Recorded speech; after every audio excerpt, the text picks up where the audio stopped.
नमस्कार।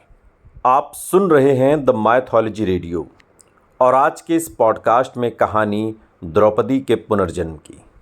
महाभारत की कहानी के अनुसार द्रौपदी को 5 पुरुषों की पत्नी होने के लिए कितने ही लोगों से अपमान सहना का पड़ा था, जबकि द्रौपदी ने खुद 5 पुरुषों की पत्नी बनना स्वीकार नहीं किया था। अर्जुन के मुख से गलती से निकली एक बात के कारण कुंती ने द्रौपदी का विवाह 5 पांडव भाइयों से करा दिया।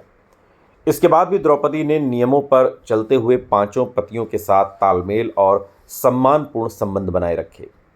और ऐसे में अक्सर कई लोगों के मन में सवाल आता है कि आखिर द्रौपदी ने पूर्व जन्म में ऐसी कौन सी गलती की थी जो उन्हें 5 पुरुषों की पत्नी बनना पड़ा। इसका रहस्य द्रौपदी के पूर्व जन्म में छिपा हुआ है। महाभारत के आदि पर्व में द्रौपदी के पिछले जन्म की कहानी है। व्यास जी बताते हैं कि द्रौपदी पिछले जन्म में एक गरीब ब्राह्मणी थी। उसका पति हमेशा बीमार रहता था और उसकी मृत्यु हो गई थी। वो हमेशा एक स्वस्थ और सर्वगुण संपन्न पति की कामना करती थी। उसकी यही अधूरी इच्छाएं उसके अगले जन्म का कारण बनी। पूर्व जन्म में द्रौपदी को पति की मृत्यु के बाद समाज में बहुत तिरस्कार और दुख झेलना पड़ा। घर में कमाने वाला कोई नहीं था, इसलिए उसे अक्सर भूखे रहना पड़ता था। उसे अपने पति की बहुत याद आती थी। एक रात उसने सोचा कि अगर अगले जन्म में भी ऐसा ही हुआ तो क्या होगा। उसे फिर से अधूरी इच्छाओं का बोझ उठाना पड़ेगा। इसलिए उसने भगवान शिव की तपस्या करने का फैसला किया। अगले जन्म की बात याद करके द्रौपदी को डर सताने लगा कि अगले जन्म में भी उन्हें पति का सुख नहीं मिला तो क्या हुआ। इसलिए उन्होंने भाग्य का साथ पाने के लिए भगवान शिव की तपस्या की। कई सालों तक तपस्या करने के बाद महादेव प्रकट हुए। द्रौपदी महादेव को देखकर बहुत खुश हुई। उसने महादेव से अगले जन्म में खास पति की कामना की, जिसने ऐसे पति की विशेषताएं बताईं जो एक मनुष्य में होना असंभव थी। द्रौपदी महादेव से बार बार 5 तरह की विशेषता वाले पति को पाने के लिए हठ करने लगी। उसने 5 बार अपनी बात दोहराई और ऐसे में महादेव ने उसकी प्रार्थना स्वीकार कर ली। अगले जन्म में गरीब विधवा ब्राह्मणी राजा द्रुपद की पुत्री द्रौपदी के रूप में जन्मी। पांचाल नरेश ने अपनी पुत्री के लिए स्वयंवर का आयोजन किया।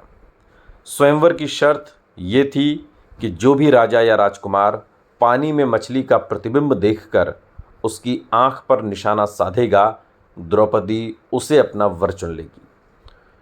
द्रौपदी के स्वयंवर में दूर दूर से कई राजा और राजकुमार आए थे।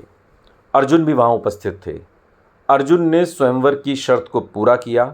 उन्होंने मछली की आंख पर निशाना साधा और प्रतियोगिता जीत ली। स्वयंवर को जीतकर अर्जुन द्रौपदी को लेकर अपने घर पहुंचे, जहां कुंती अपने कामों में व्यस्त थी।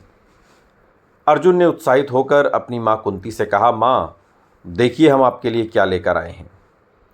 अर्जुन ने गलती से द्रौपदी के लिए ऐसे शब्द का उपयोग किया जैसे कि कोई वस्तु हो।